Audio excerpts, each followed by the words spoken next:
Aimables téléspectateurs, merci pour votre fidélité à Star 21 TV, la télévision du 21e siècle. Bienvenue dans votre émission Starcom, une émission qui vous permet de décrypter, d'analyser et de comprendre l'actualité socio-politique. Aujourd'hui, on s'intéresse à la mort de Simon Anjoué, ambassadeur des États-Unis en Guinée, qui a tiré sa révérence mardi à Conakry. Plusieurs réactions à travers le monde entier. Pour en parler, nous avons comme invité Madame Diansane Fatou Badé. Elle est activiste de la société civile guinéenne. Madame, bonjour. Bonjour. Merci d'avoir répondu à notre invitation. Oui, je vous en prie. Alors, vous êtes activiste de la société civile guinéenne. L'actualité reste dominée par la mort de Simon Anjoué, ambassadeur des États-Unis en Guinée. J'espère que vous avez connu la personne, l'illustre disparue. Oui, effectivement, je l'ai connu. Que retenez-vous de l'illustre disparu? En tant qu'ancienne boursière du département d'État ayant bénéficié du programme IVLP, donc tous les ambassadeurs qui arrivent en Guinée, les ambassadeurs américains, j'ai quand même le privilège d'être là à leur arrivée et le cocktail de bienvenue, nous le partageons.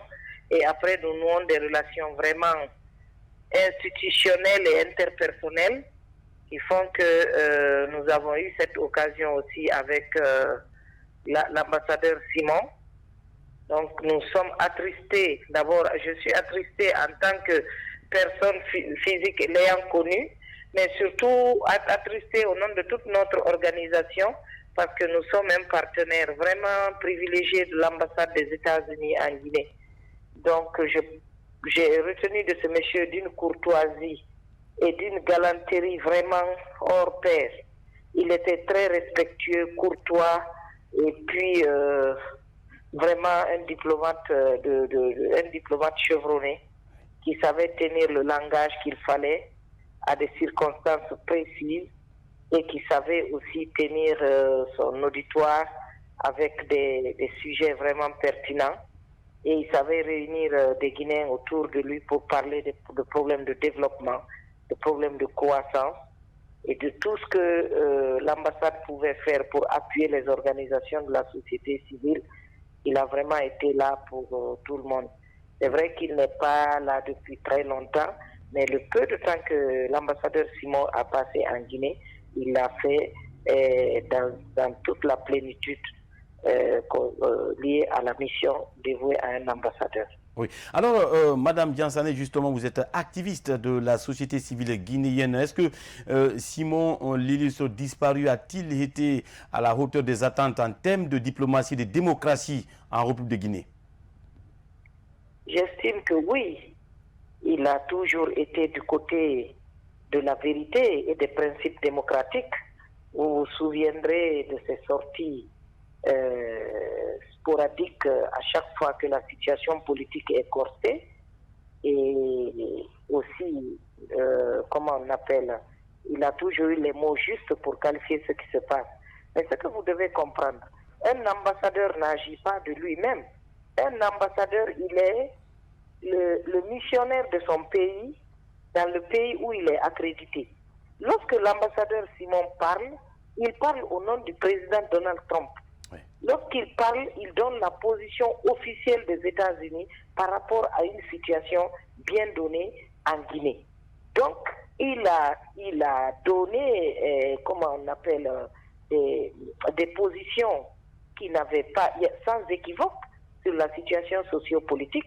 Et à ce niveau, nous estimons qu'il a été à la hauteur de ce qu'un ambassadeur des États-Unis peut dire dans une situation de crise institutionnelle récurrente et répétée que la Guinée connaît depuis quelques années. Oui. Alors, Madame, justement, en parlant de cette dernière sortie du 22 mars 2020 lors du double scrutin historique organisé en République de Guinée, les avis des citoyens restent justement partagés sur cette sortie, notamment les politiques. Qu'en dites-vous? La sortie de qui? De Simon par rapport aux dernières élections législatives, le double scrutin. Et il avait dit quoi, s'il vous plaît, si vous pouvez me rappeler. Il avait prôné le dialogue où les avis des politiques sont vraiment restés divisés, où il a invité les uns et les autres autour de la table de négociation. Mais écoutez, les situations les plus difficiles finissent autour de la table. C'est normal qu'il appelle au dialogue. Ça, c'est le rôle d'un diplomate. Dans les conditions les plus difficiles, on a vu ici le Libéria, on a vu la Sierra Leone, on a fini un jour par mettre les belligérants autour d'une même table pour discuter. Aujourd'hui, à chaque fois qu'on parle du cas de Libye, on parle donc de mettre ensemble le gouvernement reconnu par la communauté internationale et le gouvernement anarchique qui est là, qui est en train de compliquer les choses. Oui. Les avis peuvent être partagés. Les situations peuvent faire que le dialogue, l'ouverture d'un dialogue soit difficile. Mais appeler au dialogue, ça c'est le rôle d'un diplomate et ça c'est même le rôle de toute personne éprise de paix et de justice dans une situation de crise. Maintenant, en Guinée, c'est que le dialogue n'a jamais rien donné parce que les dirigeants qui sont... Oui, allez-y, je disais Madame que Yassani. pour le cas de la Guinée, on a tendance à ne plus croire aux vertus du dialogue. Parce que tout simplement, toutes les résolutions et recommandations qui sont issues des différents dialogues ne sont pas appliquées. Donc, les deux parties qui sont appelées à dialoguer, l'une ou l'autre peut douter de la sincérité et de celui qu'on a en face sur la table de dialogue. Ça, c'est normal aussi que les avis soient partagés. Ok. Alors, justement, Madame Yassani, parlant justement de la lutte contre le Covid-19, vous êtes impliqué dans le cadre de la sensibilisation des citoyens. Quelle lecture faites-vous aujourd'hui en termes de gestion de cette pandémie en Guinée? Bon, on ne peut pas faire le plan d'une situation de gestion d'une pandémie, comme vous avez dit, une pandémie. Mais ce qu'il faut remarquer, la situation, les ratés sont en train d'être corrigés. Et si nous corrigeons, en allant corrigeant au fur et à mesure les ratés observés, on peut arriver à une situation optimale permettant de freiner la propagation. Donc, actuellement, la prise en charge nutritionnelle, on se réjouit que cela ait changé parce qu'on s'est levé, on a combattu, on a fait de l'activisme, on a dénoncé, on a fait le plaidoyer. Ça a été accepté.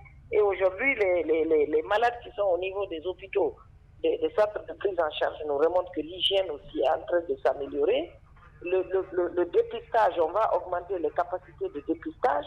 Il y a une multiplication des centres de prise en charge. Ça, ce sont des points qu'il faut noter, qui sont positifs et qu'il faut applaudir. Maintenant, pour la suite de chaque citoyen, notre comportement, notre appropriation du plan de riposte qui va faire que l'ANSS, le ministère de la Santé, la Guinée tout entière va réussir le combat. Ce n'est pas en nous mettant tout le temps à critiquer. Il faut que les gens portent les masques pour limiter la propagation. Il faut que les gens acceptent la distanciation sociale. Ça, ce n'est pas...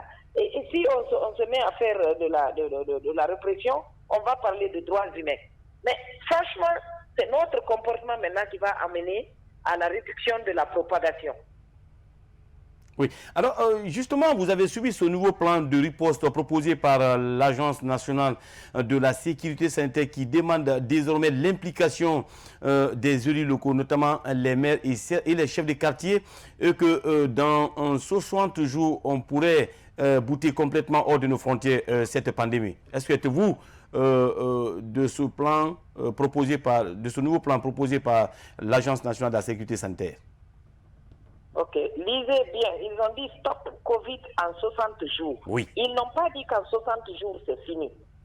Ils ont dit qu'en 60 jours, ils vont réduire la vitesse de propagation. Si on avait 100 contaminations par jour, on espère revenir à 10. C'est déjà un pas gagné.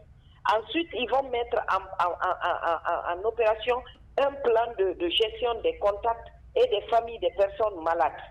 Donc, il y a toute une batterie de dispositions qui va impliquer les élus locaux, mais n'oubliez pas aussi l'implication des communautés et de la société civile qui figure en bonne place dans ce plan de riposte. Okay. Personnellement, j'ai été invité à son lancement et je sais que chacun de nous a un rôle important à jouer, notamment la presse, dans la sensibilisation de masse.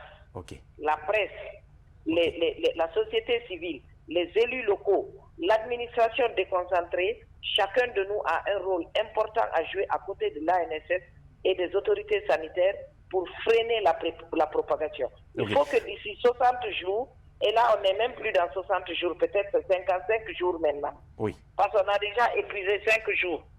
Du 8 à on a déjà épuisé 5 jours. Donc c'est stop Covid en 55 jours. Il faut que chacun de nous mette de la volonté et de la bonne foi pour qu'on arrive à inverser la tendance. Ok. Alors, Madame Diansane Fatou Baldé, gardez la ligne. Nous allons vous proposer un petit reportage réalisé par la rédaction politique de Star 21 TV. Bien avant qu'on termine cet entretien, on vous revient dans un court instant. L'ambassadeur Simon Insa servait comme diplomate depuis 1985 et avait le grade de ministre conseiller dans le service des affaires étrangères américain. Récemment, il a été conseiller principal auprès du groupe de travail sur les initiatives de santé du département d'État chargé de coordonner les efforts visant à réagir à une série d'incidents liés à la santé et à la sécurité affectant des diplomates américains à Cuba et en Chine. Nommé ambassadeur en Guinée le 10 août 2018 et confirmé par le Sénat le 2 janvier 2019, Simon Insa a marqué les esprits au sein de la classe politique guinéenne. D'abord, c'est avec beaucoup de tristesse que j'ai appris cette mauvaise nouvelle. L'ambassadeur américain à Conakry était un homme de paix, un homme attaché à la justice, aux valeurs de démocratie, de l'état de droit. La Guinée ne pouvait pas espérer mieux d'avoir à ses côtés un homme comme lui en cette période de construction de la démocratie et de l'état de droit dans notre pays. Ce que je retiens de lui, c'est son côté développement social, parce qu'il était impliqué dans beaucoup d'activités en Guinée, sur le plan politique, sur le plan social et sur le plan culturel. Vous voyez, dans beaucoup d'événements, il participait à beaucoup de conférences. Auparavant, Insa a occupé des postes de haute responsabilité au département d'État, notamment en tant que principal sous-secrétaire adjoint et sous-secrétaire par intérim du Bureau de la population, des réfugiés et des migrations de 2013 à 2018. En outre, de 2011 à 2013, il a été directeur du Bureau des affaires andines et de 2008 à 2011, premier conseiller à l'ambassade des États-Unis à Tegucigalpan au Honduras. Simon Insa a été un diplomate résolument attaché aux valeurs démocratiques et au respect des droits humains en Guinée. Nous retenons de cet homme un diplomate attaché aux valeurs de démocratie, de bonne gouvernance, et de justice et d'état de droit. Ce fut un monsieur, un diplomate qui a été toujours attaché aux valeurs sacro-saines de démocratie, de gouvernance, mais aussi d'état de droit. J'ai été marqué par sa présence en Guinée, surtout lors du double scrutin du 22 mars qui avait été contesté par la majorité du peuple guinéen. Il s'est déplacé, il est allé, et à un moment on avait pensé qu'il allait soutenir cette forfaiture-là, mais à notre agréable surprise, ça a permis au gouvernement américain d'indiquer que la meilleure voie dans notre pays est une transition apaisée et une succession qui respecte la Constitution de la République.